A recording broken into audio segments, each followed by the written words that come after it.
बिस्मिल्लाहिर्रहमानिर्रहीम अस्सलाम वालेकुम नाज़रीन। जब से इमरान खान इक़्तिदार में आए हैं, उनकी अक़वाम मुत्तहिदा में पहली तकरीर से लेकर अब तक का सफ़र, पाकिस्तान जो अपने वजूद से लेकर अब तक आलमी ताकतों के शिकंजे में फंसा हुआ था, उस शिकंजे से इमरान खान ने पाकिस्तान को निकाल लिया है।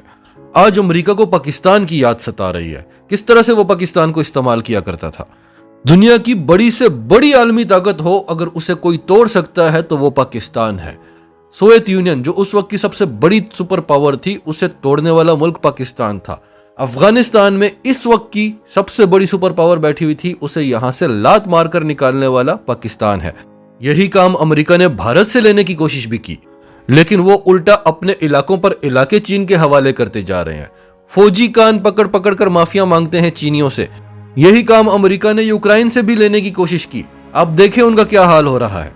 तो अमेरिका ये तो जानता है कि ये काम पाकिस्तान के अलावा और कोई नहीं कर सकता, लेकिन अब पाकिस्तान पर इमरान खान की हुकूमत है और इमरान खान कहता है कि अब हम किसी की जंगों का हिस्सा नहीं बनेंगे। आपकी अफगानिस्तान की जंग में हमें क्या मिला? आपने हमें 20 अरब डॉलर्स की इमदाद दी और हमें 200 अरब डॉलर्स का नुकसान हुआ। हमारी 80,000 जानें गई और आपकी तरफ से हमें क्या मिला? बदनामी, दहशतगर्दी का टैग, मईशत तबाह, मुल्क तबाह। तो अब हमने किसी की जंगों का हिस्सा नहीं बनना। हम रूस के भी साथ हैं, हम आपके भी साथ हैं। जिस दिन रूस यूक्रेन पर हमला कर रहा होता है, इमरान खान रूस के दौरे पर पहुंचे होते हैं। इतनी जुर्रत कभी किसी पाकिस्तानी लीडर में हो सकती थी? अवाम के सामने एहतजाज किया जाता था ड्रोन हमलों पर, और फिर वहां फोन करके कहा जाता था कि हम माजरत चाहते हैं, हमें अवाम के सामने एहतजाज करना पड़ता है। जो बाइडन जब इख्तियार में आया तो उसने देखा कि ये इमरान खान तो बड़ी टेढ़ी चीज है। इसने ट्रंप का जो हाल किया था, कहीं ये मेरा भी वही हाल ना कर दे। लेकिन ट्रंप तो साफ आदमी था, उसको इमरान खान की बातें सही लगी, तो उसने जो पाकिस्तान के खिलाफ वो बकवास किया करता था, उसने बंद कर दी वो बकवास करना, और वो इमरान खान को पसंद करने लगा। उसके बाद उसने पाकिस्तान की बुराई नहीं, तारीफ ही की, और हमेशा यही कहता रहा कि इमरान खान मेरा बेहतरीन दोस्त है। जो बाइडन इख्तियार में आया तो उसको तो आदत थी कि पाकिस्तानी हुक्मरान तो हमारी रियाया हैं, मैं इमरान खान को कॉल नहीं करूंगा, इसे अमेरिका में लॉबिंग फर्म्स हायर करना पड़ेंगी, हमारी मिन्नत की जाएगी कि हमसे बात कर लो। उसके बाद से लेकर आज तक अमेरिका कई बार पाकिस्तान के सामने घुटनों पर आ चुका है, लेकिन पाकिस्तान का एक ही ऐलान है कि हमारी खारजा पॉलिसी आज़ाद है, हम आपके दुश्मन नहीं हैं, लेकिन हम आपके लिए किसी को दुश्मन बनाएंगे भी नहीं। फिर भारत के साथ क्या हुआ? वो भारत जिसे दुनिया अमन पसंद कहा करती थी, इमरान खान की वही अक़वाम मुत्तहिदा की तकरीर से लेकर आज तक जितने भी इंटरनेशनल प्लेटफॉर्म्स पर खड़े होकर उसने तकरीरें की हैं, जितने भी वर्ल्ड लीडर्स के साथ मुलाकातें की हैं, जितने भी इंटरनेशनल मीडिया आउटलेट्स को उसने इंटरव्यूज़ दिए हैं, उसने मोदी का चेहरा बेनकाब करके दुनिया के सामने रख दिया है। वो वक्त आज से 3 साल पहले पूरी दुनिया पाकिस्तान को दहशतगर्द कहा करती थी। आज आए रोज अमेरिका से रिपोर्ट निकलती है कि भारत जैसा दहशतगर्द मुल्क दुनिया में कोई नहीं है, वही भारत जिसे दुनिया अमन पसंद मुल्क कहती थी। पाकिस्तान को नोबेल प्राइज देने की बातें हुई। 27 फरवरी के वाकये के बाद जब इमरान खान ने कहा कि अभिनंदन को वापस करो, इसे चाय पिलाओ, दुनिया ने कहा वाह, पहले बहादुरी में कमाल दिखाया और अब बड़ाई में कमाल दिखा रहे हैं, इमरान खान को नोबेल प्राइज दिया जाए। आज दुनिया पाकिस्तान की इज्जत करती है, आज दुनिया पाकिस्तान को अमन पसंद मुल्क कहती है। आज भारत ड्रामा रचाता है तो पाकिस्तान उसे पूरी दुनिया के सामने एक्सपोज करके रख देता है। नवाज शरीफ के दौर में दफ्तर खारजा को ऑर्डर था कि आपने कुलभूषण का नाम नहीं लेना, आपने भारत के खिलाफ बयान नहीं देना, कहीं भारत नाराज ना हो जाए। नवाज शरीफ और मोदी की मुलाकात हुई थी काठमांडू में पाकिस्तानी फौज के खिलाफ। दफ्तर खारजा से भारत को फोन जाया करते थे कि हमारे जर्नैलों को माफ कर दो, इनसे गलती हो गई है। तो आज भारत को भी नवाज शरीफ बड़ा याद आता है, अमेरिका को भी बड़ा याद आता है। जरदारी ने एयर मार्शल शाहिद लतीफ को कहा था कि तुम ये JF-17 थंडर तैयारे बनाने वाला प्रोग्राम यहीं पर बंद कर दो, मैं तुम्हें एयर मार्शल लगा दूंगा। जरदारी को क्या तकलीफ थी कि पाकिस्तान अपने तैयारे बनाए? तकलीफ अमेरिका को थी कि मेरे से भीख मांगते रहो F-16 तैयारों के लिए और मैं तुमसे शर्तें मनवाता रहूं। अमेरिका ने पाकिस्तान में मौजूद इस माफिया के साथ मिलकर इमरान खान के पूरे दौरे इक़्तिदार में हर हरबा इस्तेमाल कर लिया इमरान खान को हटाने का, लेकिन वो नाकाम रहा। और अब रूस और यूक्रेन के मामले में जब इमरान खान ने रूस का दौरा किया और अपने जलसों में खुलेआम खड़े होकर अमेरिका को ललकारा, तो अमेरिका अब खुलकर आ गया है। वो खुलकर पाकिस्तान में सीटें खरीद रहा है, वोट खरीद रहा है। 20-20, 25-25 करोड़ में वोट खरीदा जा रहा है, और यहां तक कि अब तो सुनने में आ रहा है कि बात 80 करोड़ से 2 अरब तक पहुंच चुकी है। तो इस सारी सूरत हाल पर वज़ीर आज़म इमरान खान क्या कहते हैं? हम आपको सुनाते हैं। उससे पहले अगर अभी तक आपने हमारा चैनल सच टीवी सब्सक्राइब नहीं किया तो इसे अभी सब्सक्राइब करें और बेल आइकन पर क्लिक करें ताकि हमारी आने वाली वीडियोस आपको वक्त पर मिलती रहें। पाकिस्तान का मतलब क्या? माशाअल्लाह। अब ये सुनना है आपने, मतलब समझना है कि ला इलाहा इल्लल्लाह एक फलसफा है। जब आप ये दावा करते हैं कि अल्लाह तेरे सिवा और कोई खुदा नहीं, और अगर मैं किसी और खुदा के सामने झुकता हूं वो बहुत बड़ा गुनाह शिर्क कहलाया जाता है, शिर्क है। तो नौजवानों याद रखें, ला इलाहा इल्लल्लाह इंसान को गैरत देता है। एक गरीब से गरीब इंसान भी होगा, जब वो किसी के सामने झुकेगा नहीं, लोग उसकी इज्जत करेंगे। और बड़ा अमीर तरीन पैसे वाला आदमी जब वो किसी के सामने झुकता है, कोई इज्जत नहीं करता उसकी। तो मेरे नौजवानों, अब ये अभी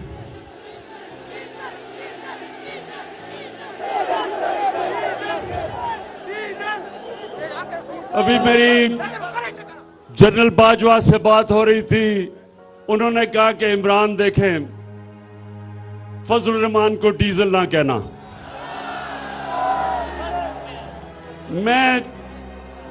मैं तो जनरल बाजवा नहीं कह रहा, लेकिन अवाम उसका नाम डीजल रख दिया, अवाम ने उसका नाम। अच्छा, अब सुने देखें, अभी डीजल के ऊपर बाद में आते हैं। अभी आता हूं। सुने देखे नौजवानों, मुझे मौका नहीं मिलता आपसे हर रोज बात करने का, तो मैं इस मौके का फायदा उठाते हुए सिर्फ मैं आपको एक चीज समझाना चाहता हूं कि इंसान जब किसी के सामने झुकता है, वो अपनी इज्जत खो बैठता है, गैरत खो बैठता है। और जब एक कौम किसी के सामने झुकती है, उस कौम की कोई इज्जत नहीं करता, उस मुल्क के पासपोर्ट की कोई इज्जत नहीं करता। हमें अल्लाह ने हुक्म दिया कुरान में कि अपने नबी की सुन्नत पे चलो, उसके रास्ते पे चलो। तो नौजवानों, आज सबसे पहला मेरा पैगाम यह है कि सिर्फ एक खुददार कौम की दुनिया इज्जत करती है, वो कौम जो अपनी इज्जत नहीं करती उसकी दुनिया इज्जत नहीं करता। और जब से मैंने सियासत शुरू की 25 साल पहले, मेरा मंशूर देख लो, मैंने 3 चीजें कही कि सबसे पहले हम पाकिस्तान को एक खुददार कौम बनाएंगे, अपने पैर पे खड़ा करेंगे, और कलमा ला इलाहा इल्लल्लाह के ऊपर अमल करेंगे कि सिवाय अल्लाह हम किसी के सामने सर नहीं झुकाएंगे। दूसरा, इंसानियत, कि हम अपने मुल्क को एक फलाई रियासत बनाएंगे उस तर्ज पे जो हमारे नबी सल्लल्लाहु अलैहि वसल्लम ने मदीना में दुनिया की तारीख में पहली दफा फलाई रियासत बनाई थी। और तीसरी चीज कि हम अपने मुल्क में अदल और इंसाफ का कानून लेके आएंगे, ताकतवर को कानून के नीचे लेके आएंगे। ये 3 चीजें मेरे मंशूर का हिस्सा था 25 साल पहले, और ये मंशूर हमने मदीना की रियासत से लिया था, जिधर हमारे नबी सल्लल्लाहु अलैहि वसल्लम ने इन 3 उसूलों के ऊपर मदीना की रियासत को खड़ा किया था। तो आज सबसे पहले मेरे ये जो 3 स्टूजेस हैं, ये जो 3 इकट्ठे हो गए हैं, ये तीनों वो लोग हैं जो 30 साल से 35 साल से मुल्क पे हुकूमत कर रहे हैं। अगर आज हमारे हरे पासपोर्ट की दुनिया में इज्जत नहीं, इन तीनों की वजह से, क्योंकि इन्होंने हमारे मुल्क को मकरूज किया।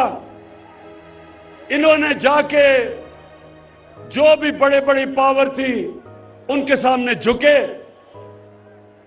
इनके पिछले 2008 से लेके 2018 तक 400 ड्रोन अटैक हुए पाकिस्तान में। हमारे कबाली इलाके में 400 ड्रोन अटैक हुए। हमारे शहरी मारे गए, हमारी औरतें, बच्चे, बुजुर्ग, बेकसूर लोग मारे गए। ये दो जरदारी और नवाज शरीफ जो इक्तदार में थे, एक दफा इन्होंने मजम्मत नहीं की। एक दफा इन्होंने ये नहीं कहा कि ये सारे इंटरनेशनल कानून के खिलाफ है कि आप एक मुल्क आपकी मदद कर रहा है, उसी को आप बमबारी कर रहे हैं। और आज मेरे दीर के नौजवानों, ये क्यों नहीं इन्होंने मजम्मत की? क्योंकि इनके अरबों अरबों अरबों रुपए और असासे बैरूनी मुल्कों में पड़े हुए हैं, और उनकी वजह से इन्होंने एक दफा अपने शहरियों के ऊपर जो जुल्म हो रहा था उसकी मजम्मत नहीं की। कौन मजम्मत कर रहा था, कौन मुजाहरे कर रहा था? आपकी जमात तहरीक इंसाफ। हम सड़कों पर निकले हुए थे।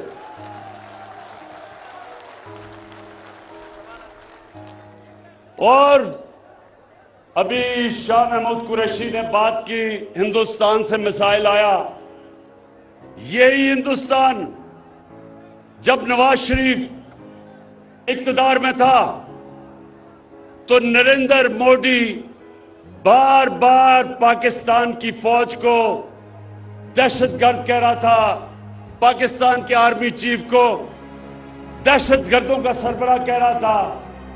एक दफा नवाज शरीफ ने नरेंद्र मोदी के खिलाफ बात नहीं की, बल्कि उसने अपने फॉरेन ऑफिस के स्पोक्समैन को कहा कि तुमने कोई स्टेटमेंट हिंदुस्तान के खिलाफ नहीं देनी। और यह क्यों था? क्योंकि जब इनका पैसा मुल्क से बाहर पड़ा हो, मेरे दीर के नौजवानों ये सुन लो, जिस जमात के भी सरबराह का पैसा मुल्क से बाहर पड़ा हो, वो कभी आजाद फॉरेन पॉलिसी नहीं कर सकता। यानी वो फॉरेन पॉलिसी कभी नहीं बनाएगा जिसमें वो अपने अवाम की हिफाजत करे, उनके हुकूक की हिफाजत करे। अच्छा, अभी मैं थोड़ी देर के बाद डीजल पे आने लगा हूं, लेकिन उससे पहले इन्होंने जो हरकत की अभी इस्लामाबाद में, उसके बाद में आता हूं। लेकिन सबसे पहले देखें, मैं सिर्फ, मेरा काम है, एक मुल्क का प्राइम मिनिस्टर मुल्क का बाप होता है। आप जिस तरह मैं अपने बच्चों की तरबियत करता हूं, मेरा काम है आपकी तरबियत करना, आपको एक अजीम कौम बनाना। यह जरूरी है कि आप समझे कि यह मुल्क बना किस लिए था। तो ये तब मुल्क जब बनाया गया था तो एक गुलाम हिंदुस्तान में एक आजाद लीडर था जिसका नाम कायदे आजम मोहम्मद अली जिन्ना था। हम उसको लीडर मानते हैं, और वो सादिक और अमीन था।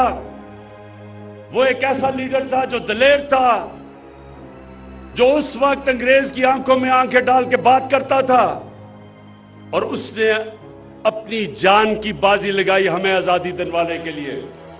और इंशाअल्लाह हम इस मुल्क को अब उधर लेके जाएंगे। कभी भी ये याद रखे मेरी पाकिस्तान की कौम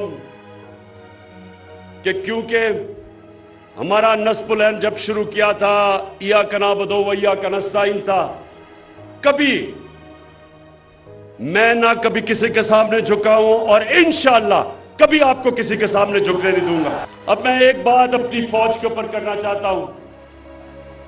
अभी डीजल ने एक प्रेस कॉन्फ्रेंस की और उसने ये कहा कि जब हम इक्तदार में आएंगे तो हम इदारे को ठीक करेंगे, मतलब कि हम फौज को ठीक करेंगे। मुझे यह बताओ कि आज अगर पाकिस्तान बचा हुआ है उसकी असल वजह यह है कि हमारे पास एक मजबूत फौज है।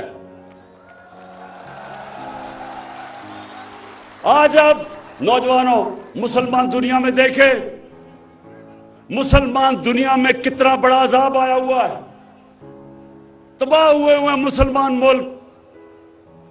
इराक देखें, सीरिया देखें, लिबिया देखें, सोमालिया देखें, हमारे अफगानिस्तान देखें क्या हुआ।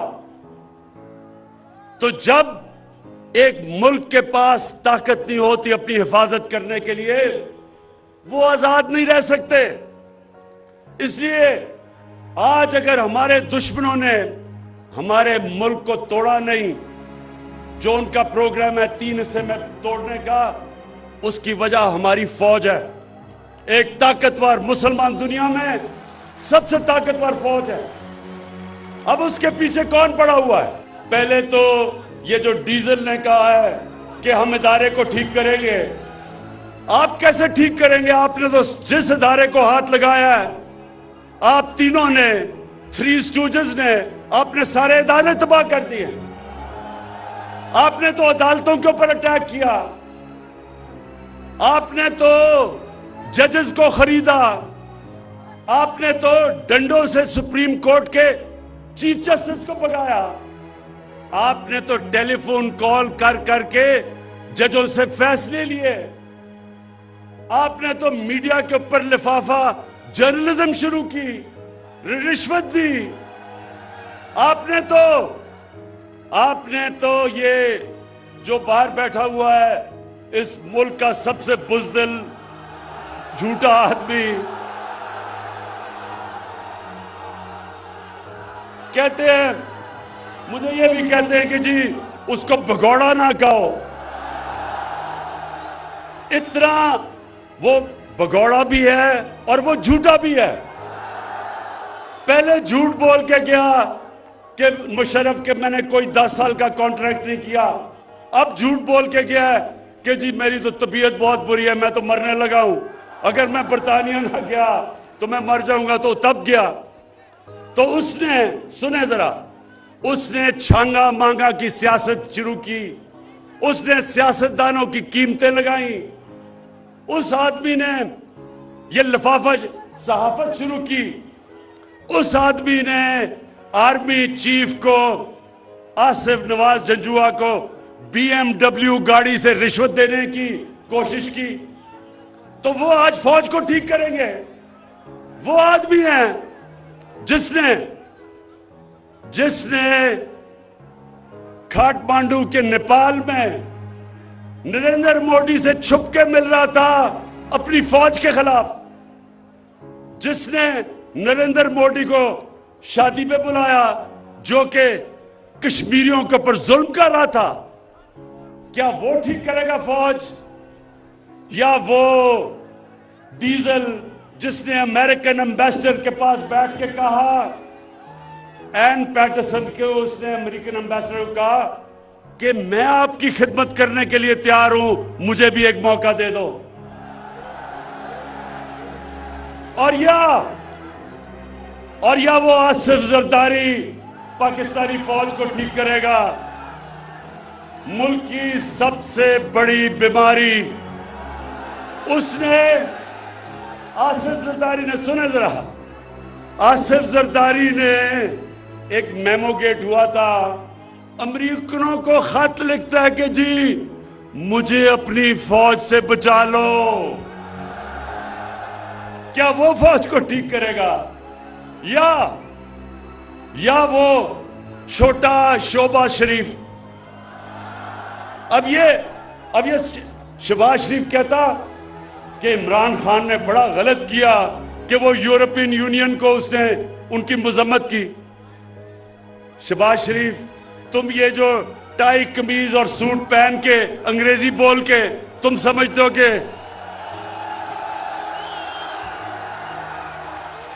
ये शहबाज शरीफ भी अपनी टाई पहन के उनको कहता है, सर मुझे मौका दे, मैं आपकी बड़ी अच्छी खिदमत करूंगा। तो ये जो फजलुर रहमान यानी कि डीजल ने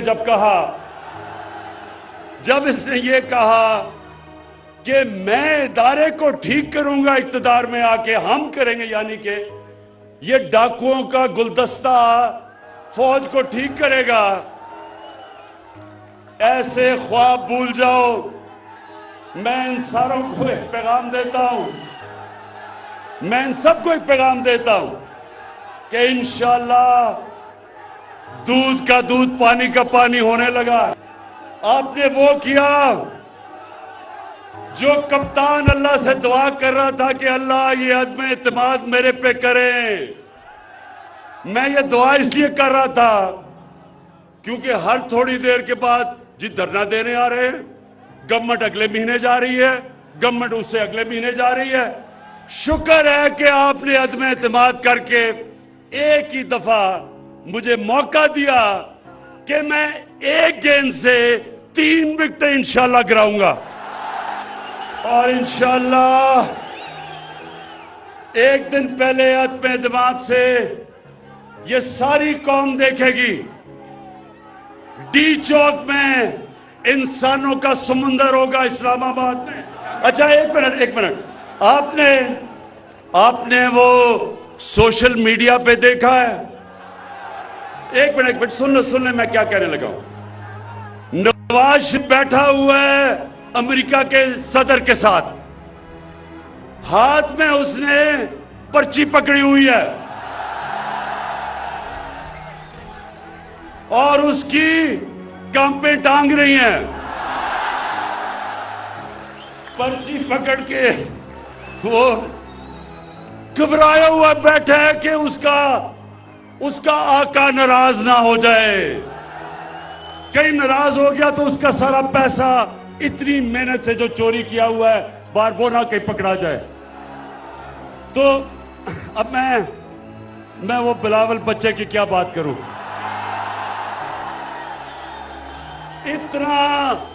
इतना पैसा खर्च करके इस्लामाबाद पे आया, वो बेचारे सिंध से लोगों को पैसे दे दे के लेके आया वहां इस्लामाबाद, और उधर लोगों से पूछे जी उसका क्या पैगाम था, उन्होंने कहा जी कांपे टांग रही हैं।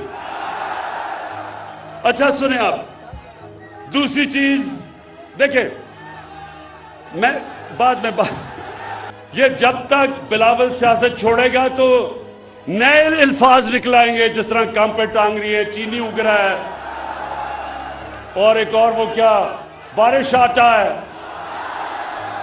तो इंशाल्लाह ये सारी चीजें, क्योंकि जब आप एक लीडर को जबरदस्ती बनाने की कोशिश करें, क्योंकि जनाब उसके नाना साहब लीडर थे तो उसको भी आपने बनाया, यही होता है, फिर कांपे टांगती हैं। अच्छा जी सुने जरा, दूसरी चीज बाद में दूसरी चीज नौजवानों, मेरी जो सबसे ज्यादा कोशिश है, पहले सुन ले बाद में आऊंगा, सबसे ज्यादा कोशिश है कि मदीना के रियासत के तर्ज पे पाकिस्तान को एक फलाई रियासत बनाऊं, और मुझे अल्लाह का करम है कि उस रास्ते पे हम निकल गए हैं। नौजवानों, आपके यहां से दीर से बड़े लोग बाहर काम करते हैं, उनसे कभी पूछे कि कोई दुनिया में इस वक्त मुल्क है जिधर हर खानदान के पास 10 लाख रुपए की हेल्थ इंश्योरेंस है, किसी भी अस्पताल में जाके अपना इलाज करवाएं? एक मुल्क बता दें। ये इंशाल्लाह दुनिया के लिए पाकिस्तान एक मिसाल बनेगा। हमारे पास अभी वसाइल नहीं है, अभी पैसे नहीं है, अभी तो टैक्स इकट्ठा होना शुरू हुआ है, लेकिन अभी से हमने वो कदम उठाया है जो अमीर तरीन मुल्क भी नहीं कर सकते, कि हर अपने खानदान को आप 10 लाख रुपए की हेल्थ इंश्योरेंस दे, किसी भी अस्पताल में जाके इलाज करवा सके। और ये हमारा सफर है उस तरफ, इस मुल्क को एक इंसानियत का निजाम लाके एक ऐसी फलाई रियासत बने जो सारी मुसलमान दुनिया हमारी मिसाल से सीखेगी। हमने नौजवानों कामयाब पाकिस्तान में 20 लाख गरीब खानदानों के लिए 5 लाख रुपए का कर्जा सूद के बगैर, 20 लाख रुपया घर के लिए सूद के बगैर कर्जा, और एक जगह टेक्निकल एजुकेशन, और जो किसान वो अपनी जमीन पे पैसे लगाना चाहता है उसके लिए भी हमने 5 लाख सूद के बगैर कर्जा रखा है। उसके अलावा क्योंकि महंगाई है, आलमी महंगाई आई हुई है, महंगाई का दुनिया में समुंदर आया हुआ है। 40 साल के बाद अमेरिका जैसी जगह में सबसे ज्यादा महंगाई है। उस दौर में हमने 2 करोड़ खानदान को हमने देना शुरू किया है एहसास राशन, यानी जाके अपने करियाना स्टोर से आप 30% आपको रियायत मिलेगी आटा, चीनी और घी के ऊपर। 2 करोड़ खानदान को हम दे रहे हैं। और सबसे बड़ी बात, अगर आपके धीर से लोग दुबई हैं, याद रखें दुबई में, यूएई में जमीन से तेल निकलता है उनके, लेकिन क्योंकि हमने अपने लोगों को बचाया, जो कि दुनिया में इस वक्त तेल सबसे महंगा हुआ है, आज पाकिस्तान में दुबई से सस्ता तेल बिक रहा है, डीजल और पेट्रोल। फजल रहमान और पेट्रोल दुबई से सस्ता है।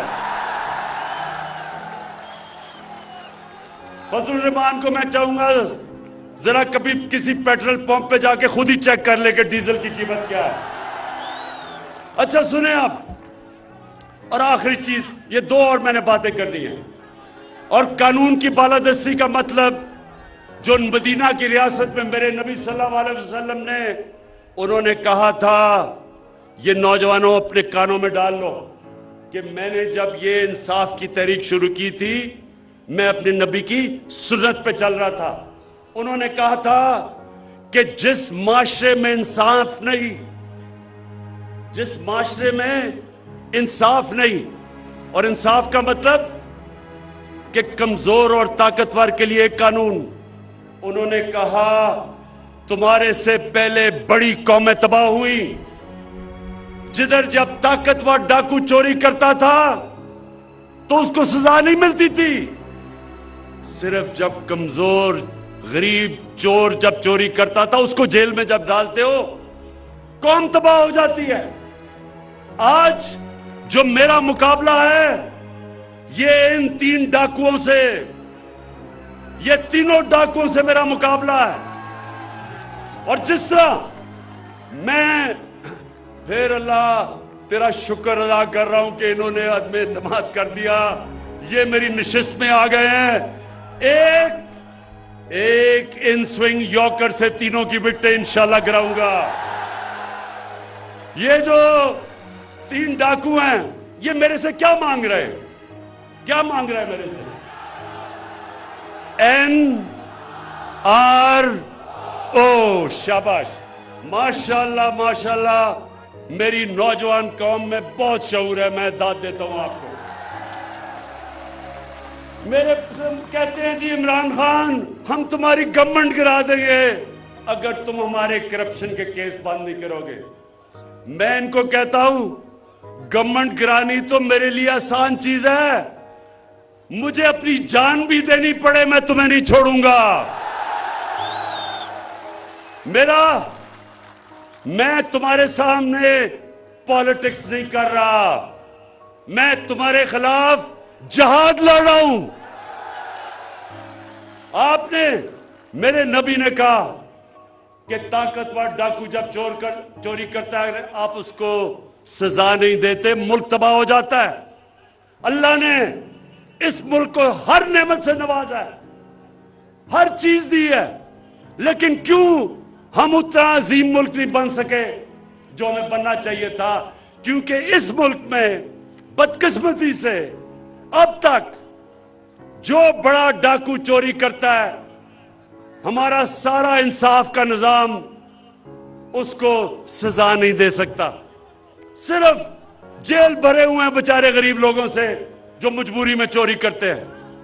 इस निजाम के खिलाफ हजरत अली रजी अल्लाह ताला ने कहा था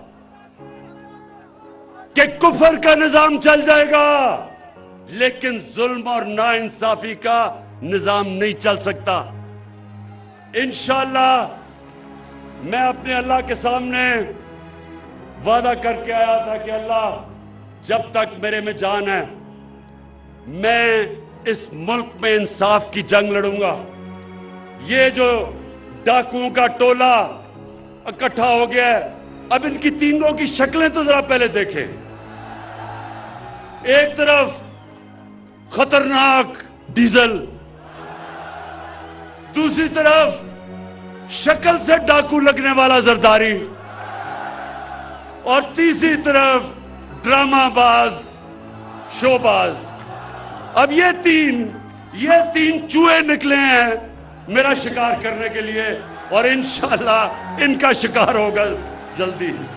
अच्छा, आखिर में नौजवानों, अच्छा अभी आता हूं। अच्छा,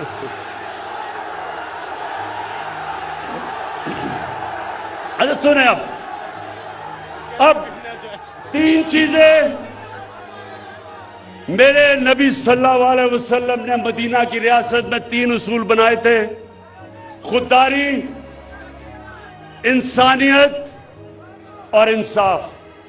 ये तीन उसूलों के ऊपर मदीना की रियासत खड़ी हुई थी। मुझे एहसास हुआ, जब मैं हुकूमत में आया, मुझे एहसास हुआ कि हमारे लोगों को समझ ही नहीं है कि सीरत नबी क्या थी। हमारे बच्चों को सही माने में समझ ही नहीं है नबी सल्लल्लाहु अलैहि वसल्लम की सुन्नत क्या थी। इसलिए मैंने रहमतुल लिल आलमीन अथॉरिटी बनाई है। स्कूल के बच्चों के अंदर हम सीरत की क्लासेस देंगे, हम इनकी यूनिवर्सिटीज में रिसर्च करवाएंगे, हम इनको टीवी पे प्रोग्राम्स करेंगे, ताकि मेरे नौजवानों को पता चले कि सीरत नबी क्या है। तीन चीजें, क्योंकि ये याद रखें, जब अल्लाह कहता है कि नबी की सुन्नत पे चलो, वो हमारी बेहतरी के लिए कहता है। नबी को अल्लाह ने खिताब रहमतुल आलमीन का दिया है। सब इंसानों के लिए हमारा नबी रहमत लेके आया था। तो जो भी इंसानी माशरा हमारे नबी के पैगाम पे चलेगा, वो ऊपर आ जाएगा। अब मैं आखिरी जब आपको बात समझाने लगा हूं, ये गौर से सुने। तीन चीजें हमारी जिम्मेदारी रियासत की। एक जिसके ऊपर मदीना की रियासत खड़ी हुई थी, वो आपकी जिम्मेदारी है, और वो कुरान की आयत है, अमर बिल मारूफ व नही अनिल मुनकर। इसका मतलब क्या है? अल्लाह हमें हुक्म करता है, नौजवानों, अल्लाह हमें हुक्म करता है कि तुम, कुरान की पूरी आयत है कि तुम्हें मैंने सबसे अजीम कौम बनाया।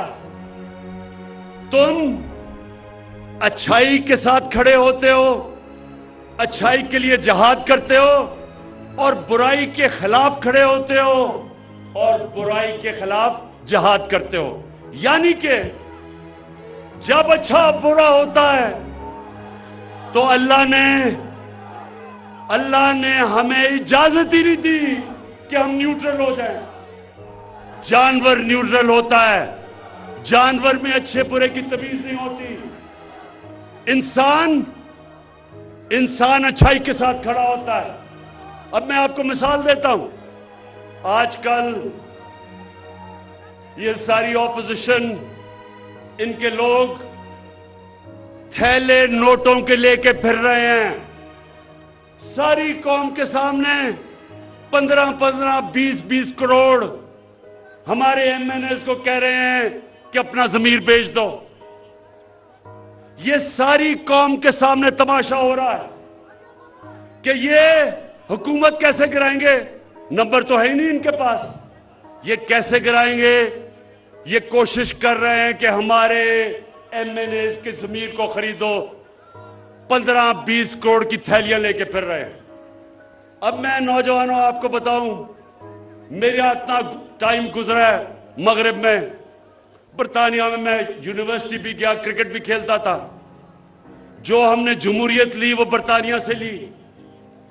बरतानिया के अंदर कोई तस्वर भी नहीं कर सकता कि कोई किसी को पैसा दे के उसका जमीर खरीदेगा, किसी एमएनए का, एमपीए का, तस्वर भी नहीं है। वो कौम, अगर उनको यह शक भी पड़ जाए कि किसी पॉलिटिशियन ने अपना जमीर बेचा है, वो सारे माशरे में शक्ल दिखाने के काबिल नहीं रहेगा, क्योंकि वो अमर बिल मारूफ पे चल रहे हैं। हमारे मुल्क की बदकिस्मती देखो कि इन चोरों ने यहां इस मुल्क में 35 साल हुकूमत करके हमें अच्छे और बुरे की तमीज खत्म कर दी है। कहीं दुनिया के महज़ब माशरे में कौन सा पॉलिटिशियन अपना जमीर बेचता पैसे लेके? उसको तो सिर्फ ये ना हो कि माशरे में शक्ल ना दिखा सके, उसको तो जेल में डालें। सेनेट का इलेक्शन हुआ, यूसुफ रजा गिलानी का बेटा एक तरीके इंसाफ के मेंबर को पैसे देता हुआ, उसकी वीडियो आ गई। ये वीडियो अगर मैं जो जानता हूं किसी भी मगरबी जमहूरियत में आती, वो सब आज जेल में होते और उसको सजा मिली होती। तो ये मेरा नौजवानों, हमें अल्लाह की इस जो हुक्म है, इस आयत पे हम सबको चलना चाहिए। मैं जो डीग चौक पे लोग बुला रहा हूं एक दिन पहले अदम एतमाद से, मैं अपनी कौम को सिर्फ इसलिए बुला रहा हूं कि इनको बताने के लिए, ये जो डाकू 3 इकट्ठे हुए, 3 स्टूडेंट्स, इनको ये बताने के लिए कि हमारी कौम जिंदा है, हमारी कौम अमर बिल मारूफ पे खड़ी है। हम अच्छाई को अच्छाई समझते हैं और बदी को हम सब ने मिलके खत्म करना है इस माशरे से। नौजवानों, मैं आपको एक और मिसाल देता हूं। करप्शन में अब जो शहबाज शरीफ है, इसके चपरासी के बैंक अकाउंट में 4.25 अरब रुपया निकला है। 4.25 अरब रुपया का मतलब 375 करोड़ रुपया इसके चपरासी के, मकसूद चपरासी के अकाउंट में निकला है। 16 अरब रुपया, 1600 करोड़ रुपया इसके नौकरों के अकाउंट में निकला है। ये अगर किसी भी मगरब मुमालिक में इस तरह होता, इसलिए वो मुल्क हमारे से आगे हैं, वो ज्यादा अल्लाह का हुक्म फॉलो कर रहे हैं। वहां किसी की, उस सियासतदान की जुर्रत ना होती, किसी पब्लिक में जाता, अब तक जेल की सजा हो चुकी होती। यहां जनाब वो अपनी नेल्सन मंडेला की शक्ल बना के तकरीरें कर रहा है, असेंबली में जाके एक अच्छा, जब नैब की अदालत में जाना होता है तो कमर में दर्द हो जाती है, जब असेंबली में तकरीर शुरू करता खत्म ही नहीं करता, कमर ठीक होती है। वहां जब अदालत में जाना होता है लंबी लंबी डेट्स लेता है। तो नौजवानों, मेरी बात सुन ले, कभी भी अल्लाह की बरकत उस माशरे में नहीं आएगी जिधर जुल्म हो। कभी अल्लाह की बरकत उस माशरे में नहीं आएगी जब तक जो उसने हुक्म दिया कौम को कि आप अच्छाई के साथ खड़े हो। जब आप देख रहे हैं माशरे में बुराई ऊपर आ रही है, आप सबके ऊपर अल्लाह फर्ज कर देता है कि उसके खिलाफ जहाद लड़ो। तो ये जो इस वक्त ये सारे 3 डाकू इकट्ठे के कोशिश कर रहे हैं, मैं इनको आज पैगाम देना चाहता हूं कि आप डी चौक में इंशाल्लाह देखेंगे अवाम का समुंदर, और वो सिर्फ एक पैगाम देने आएंगे कि हम अल्लाह के हुक्म पे खड़े हैं, हम अमर बिल मारूफ पे खड़े हैं। हम ये जो तुम कोशिश कर रहे हो लोगों के जमीर खरीदने की 20-20 करोड़ रुपए से, हम तुम्हें नहीं छोड़ेंगे। हम तुम चोरों को नहीं छोड़ेंगे। वैसे मैं अभी तक मेरे एमएनएज ने मुझे सब ने बताया कि उनको क्या क्या पैसा ऑफर कर रहे हैं, मुझे आके बता देते हैं। सब मुझे बता देते हैं कि कौन सा इनकम इनके डाकुओं सिंडिकेट का, इनका माफिया के जो लोग उनको मिल रहे हैं। मैं उनको सबको कहता हूं कि अगर पैसे तुम्हें दे रहे हैं तो ले लो, पैसे दे रहे हैं रख लो, 20 करोड़ रुपया अगर दे रहे हैं रख लो। कोई यतीम खाना खोल देना, कोई लंगर खाना खोल देना, कोई गरीबों की मदद कर देना, कोई स्कूल खोल देना, क्योंकि ये हराम का पैसा है, ले लो इनसे। लेकिन कभी अपना जमीर ना बेचना, क्योंकि इज्जत जिल्लत देने वाला खुदा है, रिस्क देने वाला खुदा है। जो भी अपना जमीर बेचता है ऊपर वाला उसे कभी माफ नहीं करता। मैं आखिर में दीर के लोगों, जिस तरह का आज आपने शानदार इस्तकबाल किया है, दिल से आपका मैं शुक्रिया अदा कर रहा हूं। जो आपने शऊर दिया है, मैं आपको आज खराज तहसीन पेश करता हूं, जिस तरह का आप में शऊर है। और इंशाअल्लाह ये जब अब आप सब देखेंगे कि ये जो मैच होगा पार्लियामेंट के अंदर अदम इत्तेमाद का, आप देखेंगे कि वो मैच जब आपका कप्तान जीतेगा तो तब मैं इन डाकुओं से क्या करता हूं। पाकिस्तान जिंदाबाद। नाजरीन, आपकी सबके बारे में क्या राय है, कमेंट्स में अपनी राय का इजहार करते रहें। और अगर आप हमारे चैनल पर नए हैं तो अभी सच टीवी को सब्सक्राइब करें, सच टीवी फैमिली का हिस्सा बने। और हमारी वीडियोस पसंद आए तो इन्हें लाइक करें, शेयर करें, ताकि ज़्यादा से ज़्यादा लोगों तक ये मैसेजेस पहुंचते रहें।